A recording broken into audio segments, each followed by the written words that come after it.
Salam dostlar, hamınızı xoş gördük. Asan status verilişi efirdədir. Bugün çox dəyərli qonağım var.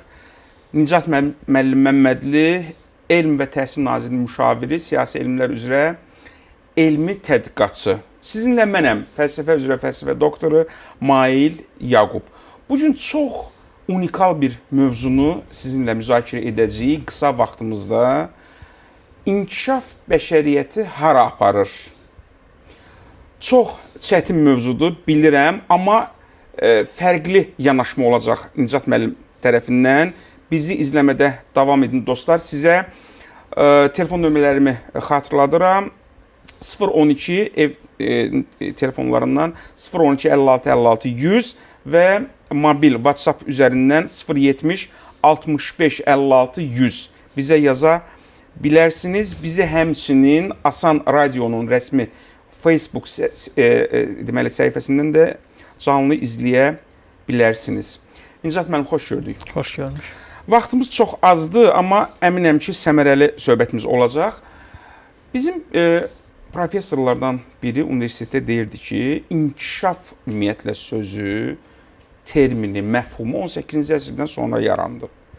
İnkişaf nədir? Yəni, müxtəlif parametrlərdə, əsasən iqtisadiyyatda, iqtisadiyyatın müxtəlif sahələrində biz indi hardayıq və 5 ildən sonra hara gedəcəyik, hara çatacağıq. Bu rəqəmlərlə konkret göstərilir. Bu 18-ci əsrdən sonra oldu. Büdcədir, dövlətdir, inkişafdır. Əvvəl elə bir şey yoxdur. Krallıqdır, nə bilim, şahlıqdır, kim necə istəyir, qərar verir və s. və ilə axır. Amma yeni bir mövzu ərsəyə gəlib, bu son 20-30 ilin, konkret olaraq son 20 ilin mövzusudur. Bir az davranış iqtisadiyyatına aid mövzudur. Bu nədir? İnkişaf deyəndə biz konkret nəyi nəzərdə tuturuq? Tutaq ki, mən inkişaf eləyirəm, iqtisadi baxımdan inkişaf eləyirəm, hərbimi inkişaf elətdirirəm, təhsilimi inkişaf elətdirirəm. Bəs burada bəzən dəyərlər yaddan çıxır. Dəyərlər yaddan çıxır. Misal üçün, McIntyre var, fəzilət sorağında, After Virtue, İngilis filosofu və yaxud Michael Sandel var. Bunların siyasi filosofları da bunlar. Bunların fikirlərində də belə məfhumlara rast gəlirik. Bəs dəyərlər hara getdi? Sırf iqtisadi inkişaf bizə yetirmi? Məsələn, iqtisadi inkişaf deyəndə biz burada israfı nəzərə alırıq yoxsa yox? Ümumiyyətlə, iqtisadi inkişaf israfı, mənəvi dəyərləri, əxlaqı nəzərdə tutur, yoxsa onun üçün bunlar mənasızdır? Buyurun. Təşəkkür edirəm. Gəlin ondan başlayaq ki, baxın, bir deməli, siz öz sözünüzdə haqlısınız ki, təxminən 200 il əvvəl inkişaf məsələlərindən bağlı danışmağa başlayıblar, amma burada əsas məsələ nədən ibarətdir? Bizim Homo sapiens dediyimiz o dərrakəli insanın təxminən 100 min il tarixi var. Amma həqiqi artım inkişaf tərəqqi ilə başlayıb, daha çox belə xüsusilə də sənaye inqilabı ilə başlayıb, bu da təxminən 200 il əvvəl baş verir və bundan sonra birinci sənaye inqilabı, sonra indi deyirlər 4-cü sənaye inqilabı. Bu inqilablar nəticəsində biz, yəni ilk baxın da 100 min çıxaq 200 il ərzində cəmiyyət aşağı-yuxarı eyni vəziyyətdə yaşayıb. Təxminən 200 il bundan əvvəl bu sənayenin nəticəsində, sənaye inqilabının nəticəsində cəmiyyət tamamilə fərqli bir mərhələyə keçib. Bu da daha çox, belə deyək də, o enerji ilə bağlıdır. Əvvəl yalnız insan enerjisindən istifadə olunurdu. Bundan sonra başladılar buxar enerjisindən, sonra başladılar elektrik enerjisindən istifadə eləməyə, sonra internet dövrü gəlir və s. Amma bütün hallarda, bütün dövrlər üçün enerji məsələsi çox vacib. Nəsə, buna getmək və bu sözsüz ki, İnkişaf deyəndə burada daha çox, iqtisadi dildə buna artım deyirlər daha çox. Yəni artımdan söhbət gedir də, yəni böyümə məsələsindən söhbət gedir. Təsadüfi deyil ki, onu da deyim, təxminən 2-3 gün bundan qabaq məhz bu məsələ ilə bağlı 3 çox məşhur iqtisadçıya Nobel mükafatı verilib və çox maraqlı onların tezisləri var. Bununla bağlı ayrıca danışmaq olar, amma orada toxunacaq qısa olaraq. Mütləq ona da toxunaq. Bəli, məsələ bu nədən ibarətdir də? Bu söhbət ondan gedir ki, onlar qeyd edirlər ki, ümumiyyətlə bütün artım nəzəriyyəsinin nümayəndələri belə hesab edirlər ki, artımın ən vacib tərəflərindən biri texniki tərəqqi məsələsidir. Texniki tərəqqi, düzdür, bəzi nəzəriyyəçilər belə hesab edirlər ki, bu texniki tərəqqi artımdan kənarda baş verən məsələdir. Bəziləri hesab edirlər ki, bu artımın içərisində baş verən məsələdir. Çünki bir var məsələ texniki tərəqqi artımın özünə kömək edir, kənardan dəstək verən məsələdir. Digər tərəfdən artım odur ki, artım özü də texniki tərəqqiyə dəstək verir. Yəni bu və ya digər şəkildə, məsələn, investisiya şəklində və s. şəklində və texniki tərəqqi bunun nəticəsində inkişaf edir, nəticədə böyüyür. Burada dəyərlər məsələsinə gələcəm, amma burada çox qısa məsələni deyim. Ən vacib məsələ ondan ibarət ki, uzun müddət həmin o dəyərlərə gəlmək üçün bunu deyirəm. Artım məsələsində ən vacib məsələ dayanıqlı vəziyyət deyilən bir məsələdən söhbət gedir. Bu ekvilibriumdur, bərabərlik, tarazlıq məsələsidir. Çox uzun, bunu bəsit misalla izah edeyim də. Çox uzun müddət artım nəzəriyyəçiləri belə hesab edirdilər ki, bir tez inkişaf edən dövlətlər var, çox inkişaf eləyiblər də, gəlib çıxıblar inkişafın yüksək mərhələsində, biz onlara inkişaf eləmiş dövlətlər deyirik. Bizdə inkişaf etməkdə olan dövlətlər dediyimiz dövlətlər var. Onların sayı da azdır da. İnkişaf etmiş ölkələrin sayı azdır, inkişaf etməkdə olanlarınki daha çoxdur, sözsüz ki. Amma artım nəzəriyyəçiləri belə hesab eləyirdilər ki, bunlar ki, daha çox investisiya qoyurlar, kapital toplanması baş verir və s.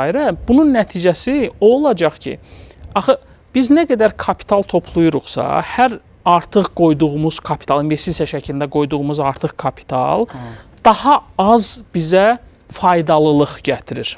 Bu nədir? Bu iqtisadiyyatda çox məşhur azalan marjinal faydalılıq məsələsi var da. Bu nədir? Məsələn, siz acmısınız bir dənə çörək yeyəcəksiniz. Bu bir dənə çörəkdən daha çox fayda əldə edəcəksiniz. İkinci çörəkdən ondan nisbətən az üçün. Dördüncü çörək üçün sizin heç bir faydanız yoxdur da. O sizə heç bir fayda verməyəcək. Dördüncü çörək mənə heç bir fayda verməyəcək. Heç bir fayda verməyəcək. Eyni şey də kapitaldadır. Yəni siz nə qədər investisiya qoyursunuzsa, o investisiyanın sayı və yaxud da hər vahid investisiya qoyduqca, məsələn deyək ki, hər dollar investisiya qoyduqda daha yüksək hallarda bu sizə daha az marja verəcək, geri dönüş gətirəcək.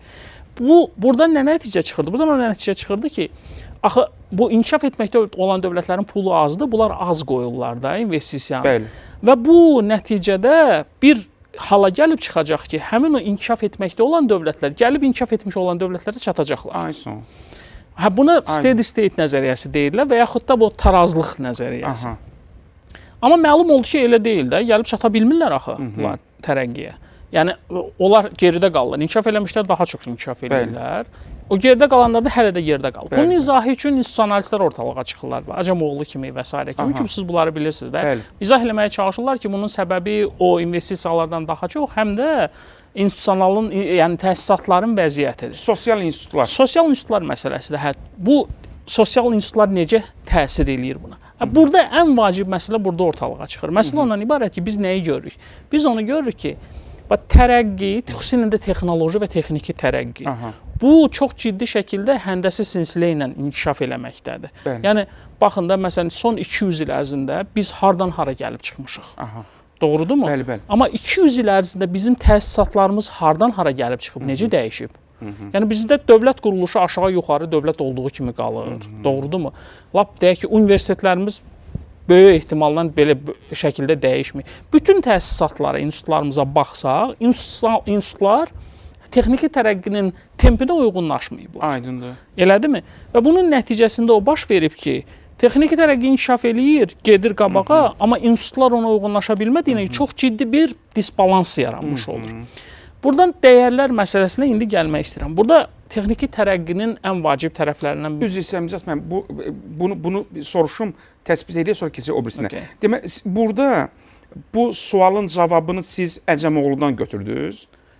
Sualın cavabı təkcə Əcəmoğluda deyil. Yəni Əcəmoğlunun cavabı uyğundur sizcə? Təkcə Əcəmoğlunun deyil, institusionalist xüsusilə də neoklassiklərin cavabları artım nəzəriyyəsində uyğundur. Burada həmin dediyimiz, bayaq dediyimiz o xüsusilə 3 iqtisadçı, Makir, deməli Agion və Hovit. Hansı ki təzə Nobel alıblar. 3 gün bundan əvvəl Nobel alıblar bu münasibətlə. Bu iqtisadi artımın tamamilə yeni bir nəzəriyyəsidir. Düzdür, 92-ci illərdə təklif olunmağa başlayıb, amma indi Nobel mükafatı alır, amma tamamilə yeni bir nəzəriyyədir. Bundan əvvəlki nəzəriyyələr tam fərqli idi. Nədir bu? Məsələ ondan ən vacib məsələsi ondan ibarət ki, onlar qeyd edirlər ki, texniki tərəqqi 1 artımın 2 əsas komponentidir. 2 Bəli. burada ən vacib məsələlərdən biri rəqabət məsələsidir. Texniki tərəqqinin rəqabət nəticəsində ortalığa çıxması. Çox bəsit misalla, onların verdiyi məsələni misalla izah edeyim sizə. Söhbət nədən gedir? Deyək, məsələn, siz bir şirkət var, o şirkət bir yeni məhsul çıxarıb bazara. Bəli. O çıxardığı məhsul, sözsüz ki, bundan ötürü patent aldı da, yeni bir məhsuldur. Bu bazarı tutub. Bəli. Bu istəyir ki, bu bazarda monopolist olsun da, insarçı olsun, doğrudurmu? Çünki o daha çox məhsul satacaq. Amma onun yaratdığı həmin o texnoloji məhsulu başqa şirkət başlayır daha çox inkişaf elətdirməyə və ona bazara alternativ bir məhsul yaradır. Bəli. Və bunun nəticəsində rəqabət ortalığa çıxır və bu rəqabətin nəticəsində həmin o monopolist öz bazarını saxlaya bilmir. Məcburdur daha çox investisiya eləsin texnoloji tərəqqiyə. Yəni elmə. Bəli. Və bu bir-bir başlayır belə bir-biri ilə müqayisə. Amma bütün hallarda bəzən həmin adamlar o köhnə patentin hələ də gəlirini əldə etməyə başlayırlar.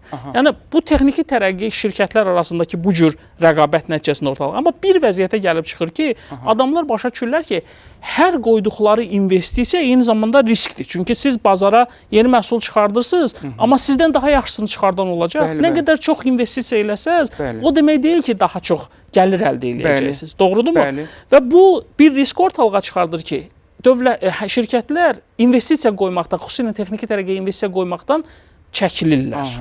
Və hətta bəzən kartel münasibətlərinə girib hamısı birlikdə çəkilməyə başlayırlar. Və bunun nəticəsində, amma texniki tərəqqi artımın ən vacib komponenti. Texniki tərəqqi olmadan artım mümkün deyil ümumiyyətlə. Təbii. Və Marks başqa cür düşünür da. Marks deyirdi ki, bu fərqlidir. Burada söhbət ondan gedir ki, nə ortalığa çıxır? Dövlət özü bir investisiya eləməlidir. Yəni burada artıq bazar iflası baş verir iqtisadi dildə desək. Bəli. O bazar iflasının qarşısını almaqda yeganə yolu dövlətin müdaxiləsidir ona. Doğrudurmu? Yəni bax iqtisadi təxminən aşağı-yuxarı bunların modelinin əsasında mən gərək əvvəlki bütün modelləri təxminən deyildim ki, bunun yeniliyinin nədən ibarət olduğunu deyildim. Amma indi məsələ söhbət bundan gedir ki, bax bunlar başa salmağa çalışırlar ki, bu cür iqtisadi rəqabət texniki tərəqqinin hərəkət verici qüvvəsidir. Amma həm də eyni zamanda müəyyən anda şirkətlər buna investisiya eləmədən çəkinməyə başlayırlar. Bəli. Çünki çox ciddi risk daşıyıcılarına çevirirlər. Bayaq dediyimiz məsələ onun ibarət. Burada indi biz nəyə gəlib çıxırıq? Biz sizinlə söhbətlərimizdə həmişə demişdik ki, artıq şirkətlər elə vəziyyətə gəlib çıxıblar ki, o şirkətlər elə məsələn indi dünyada mövcud elə şirkətlər var ki, onlar bir çox dövlətlərdən daha varlıdırlar. Bəli. Amma biz tariximizdə heç vaxt belə bir vəziyyətlə üzləşməmişik axı. Bizim heç vaxt belə bir vəziyyətimiz olmayıb ki, hansısa şirkət, hansısa dövlətdən daha güclü olsun. Bəli. Həm varlı olsun, həm təsir imkanlarına görə güclü olsun. Doğrudurmu? Bu texniki tərəqqinin nəticəsidir. Bəli. Bu nəyi gətirib çıxarıb? Bir ona gətirib çıxarıb ki, biz tamamilə yeni bir situasiyanın üzləşmişik. Bu situasiya texniki tərəqqinin nəticəsidir. Bir, tamamilə fərqli dünya oyunçuları, yəni oyunçular meydana çıxıb ki, onlar insan taleyini fərqli şəkildə həll eləməyə qabildilər. Əvvəl yalnız insan taleyini həll eləyən, ona yeganə suveren hüququ olan dövlət idi. Bəli. İndi şirkətlər ortalığa çıxıb. Bəli. İkincisi, hətta həmin şirkətlərin mövcud olduğu ölkələrdə o şirkətlərin gördüyü işlər nəticəsində elə ciddi təbəqələşmə, bərabərsizlik ortalığa çıxıb ki, ən yüksək adamlar, elə adamlar var ki, hətta adamların özləri belə, hələ şirkətləri qoyaq kənara, adamların özləri belə dünyanın bir çox dövlətlərindən daha varlıdırlar. Bəli. Bu bir.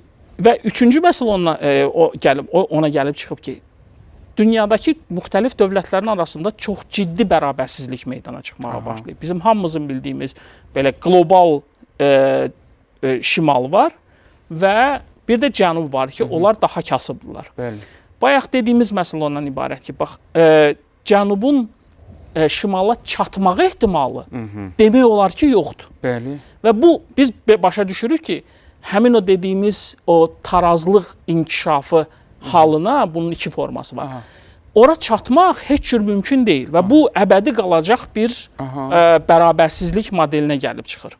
Və buradan nə nəticə çıxır? Nəticə ondan çıxır ki, təsəvvür eləyək ki, və eyni zamanda həm də onu nəzərə almaq lazımdır. Bizim texniki tərəqqimiz həmin o dediyimiz qlobal şimalda insanları elə rifah halına gətirib çıxarıb ki, bizim heç vaxt belə rifah halımız olmuyor. Doğrudurmu? Bəli. Yəni bizim nə indiyə qədər bu gördüyümüz belə deyək də, bütün rifahımızı, həm yaşayışımız, dolanışığımız, səhiyyəmiz, təhsilimiz və s. elə səviyyəyə gəlib çatır ki, bu heç vaxt olmuyor. Bəli.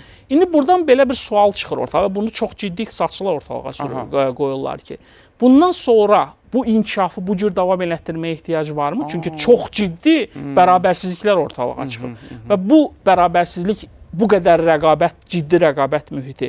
İnsan bundan artıq nə istəyə bilər? İnsanın artıq bu dünyada əldə edə biləcəyi demək olar ki, hər şeyini, xüsusilə belə dediyimiz o qlobal şimalda demək olar ki, hər şeyi əldə edib. İndi yeganə o qalır ki, indi nəyin üzərində işləyirlər? Gen mühəndisliyi üzərində işləyirlər ki, bizim sağlamlığımız daha çox olsun, yəni xəstələnməyək. Ola bilsin ki, biz ona gəlib çatacağıq ki, bizim ömrümüz 80 il olmayacaq, orta ömür müddəti 150 il olacaq, məsələn deyək ki. Və hətta belə ola bilər ki, indi süni intellektin, xüsusilə də ümumi süni intellekt dediyimizdə Artificial General Intelligence-in ortalığa çıxması ilə, super intellektin ortalığa çıxması ilə o baş verəcək ki, insanlar daha işləməli olmayacaq, onların əvəzində super intellekt işləyəcək. Hamı evdə oturacaq.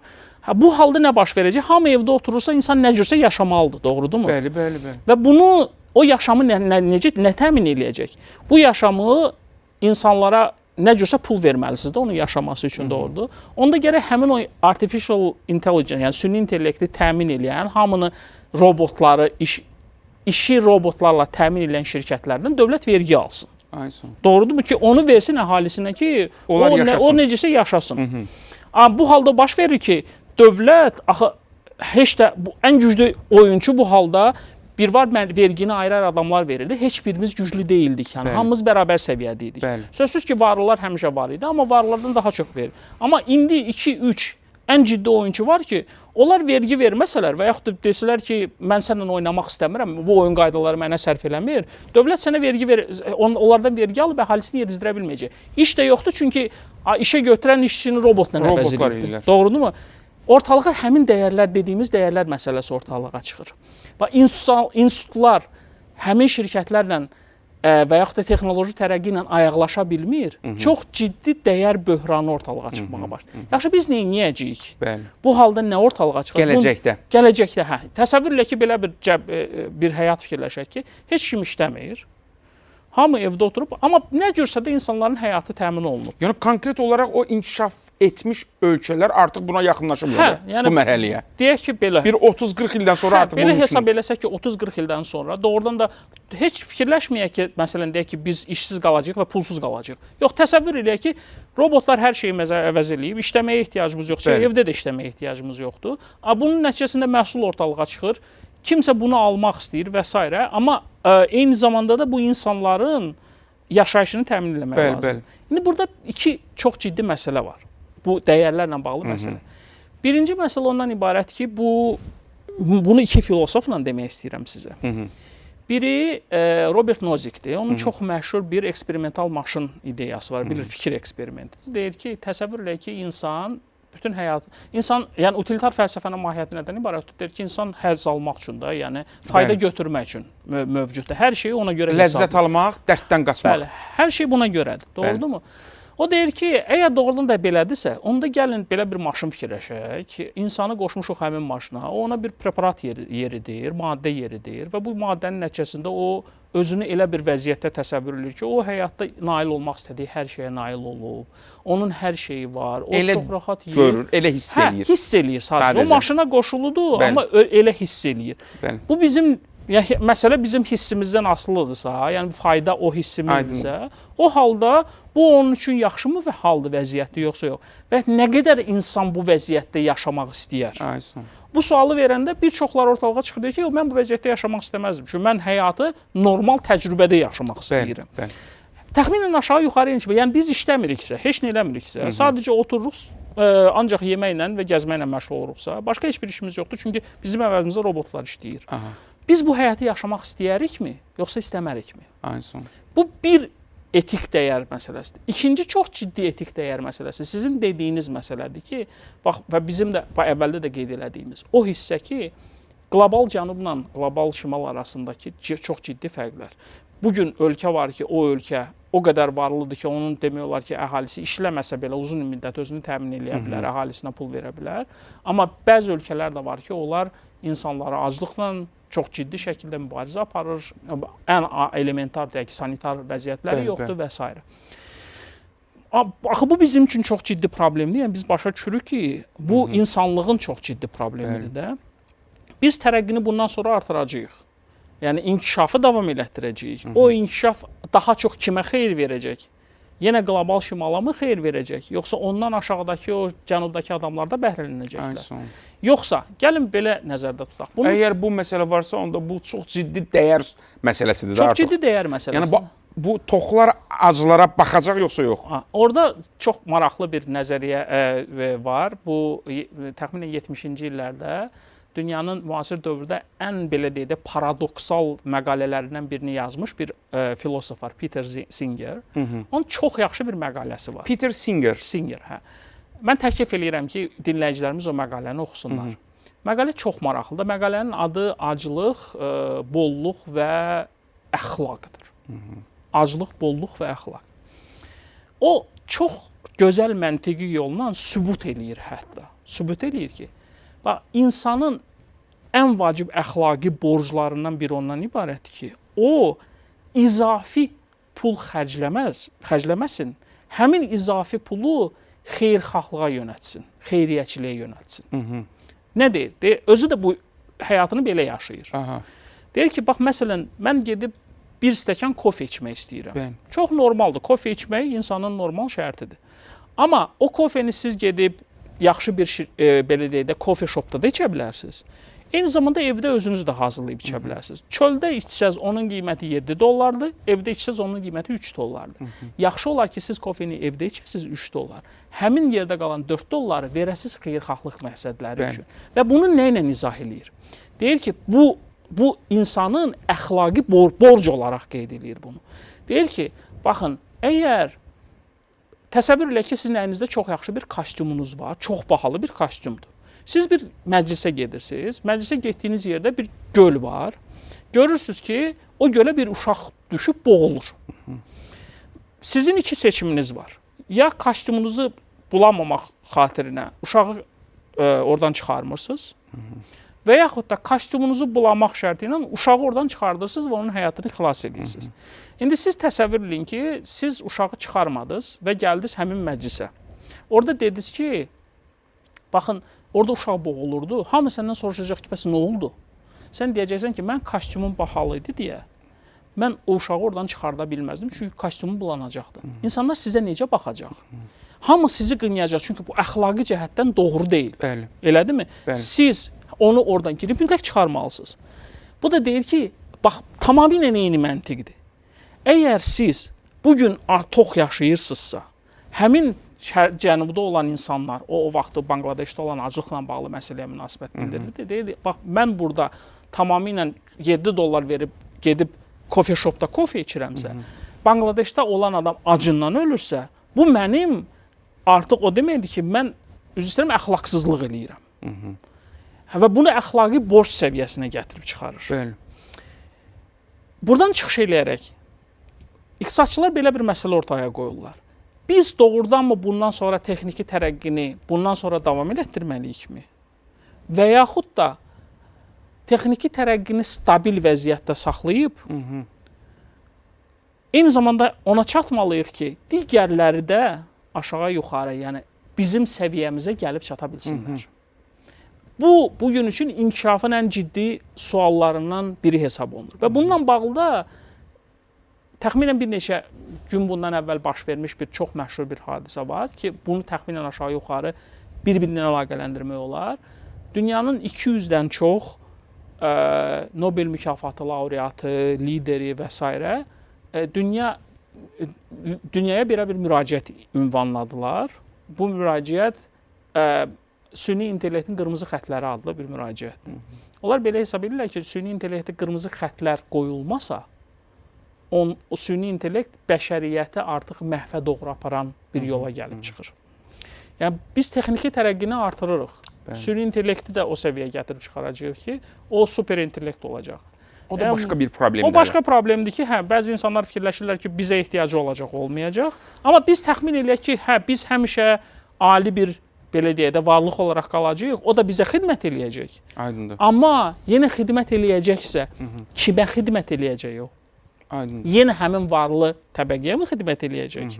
Yoxsa ondan həm də o kasıb təbəqə də aşağı-yuxarı belə bəsit. Nicat müəllim, o qədər ensiklopedik danışırsınız. Mən saatlarla oturub sizi dinləmək istəyirəm. Vaxtımız da məhduddur. Mən inşallah sizi yenə də dəvət edəcəm bura. Tez, indi nə qədər vaxtımız varsa, bir neçə dəqiqə vaxtımız var, təəssüf. Demək, çox gözəl. Burada 3 Nobel iqtisadiyyat üzrə Nobel mükafatçısı bu mövzuda Nobel alıblar bir neçə gün bundan qabaq ki, inkişaf etmiş ölkələrin inkişafı, bundan sonraki inkişafı lazımdır yoxsa yox? Yox, məsələ bu deyil. Məsələ sadəcə artımın səbəbləri barəsində bu sırf riyazi modellərdən qaynaqlanan bir məsələ. Düzdür, onlardan biri Joel Mokyr, o iqtisadiyyat tarixi üzrə mütəxəssisdir. Onun çox gözəl kitabları var. Çox maraqlıdır oxumaq üçün. Orada riyaziyyat yoxdur deyə maraqlıdır oxumaq üçün. O ümumiyyətlə biliyin hardan hara gəldiyi, o cəmiyyətin inkişafına necə töhfə verdiyi, iqtisadi artıma necə töhfə verdiyi barəsində yaxşı kitablar yazıb.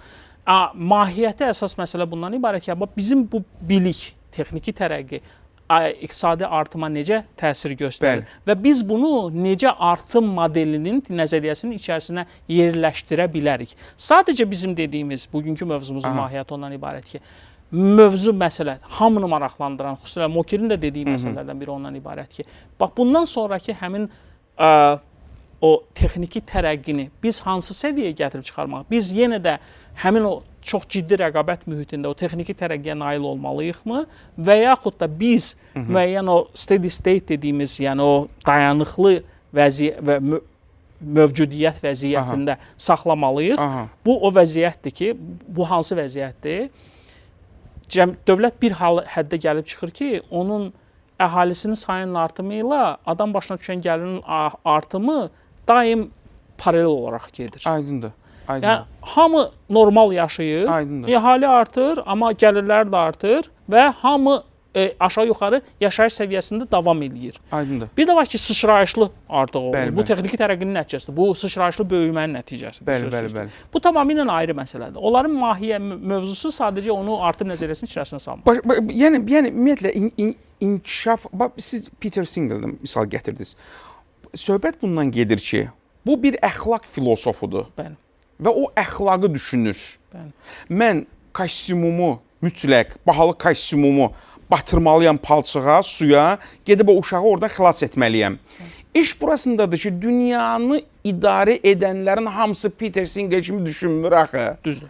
Bu əxlaq filosofu kimi düşünmür axı. Platon deyirdi ki, hakimlər filosof olmalıdır. Filosof olmalıdır, yəni əxlaqı düşünməlidir. Bəli. Yaxşı, indi mənim üçün sual budur. Bax, bu əbədi əzəli sualdır. Sual bundan ibarətdir ki, yaxşı, necə edək dünyanı idarə edənlər də Peter Singer kimi düşünsünlər? O kifayət qədər çətin məsələdir. Çox çətin məsələdir və məsələnin digər tərəfi ondan ibarətdir ki, yəni biz liderlər bu barədə düşünsün ayrı məsələdir. Digər tərəf ondan ibarət ki, biz heç cür texniki tərəqqinin qarşısını ala bilmirik. Doğru. Yəni əgər istəsək belə bu gün, fikirləşsək ki, belə biz texniki tərəqqini indiki səviyyədə saxlayaq və bunu dayanıqlı inkişaf etdirək, belə deyək də. O dayanıqlı inkişaf olsun. İnkişaf olsun, amma dayanıqlı inkişaf olsun. Onu da eləmək mümkün deyil. Yəni bu çox çətin bir prosesdir. Amma ən azı belə bir ideyanın olması ki, baxın da siz izafi xərcləri, yəni biz belə deyək də o necə deyirik, İslamda da var da biz əlavə xərclər ödəməklə, yəni israf eləməklə. Bəli. Əgər biz israf eləyiriksə, o israfın özü artıq, hətta qərb fəlsəfəsi də o qərara gəlir ki, israfın özü sadəcə bir problem deyil, israfın özü əxlaqsızlıqdır.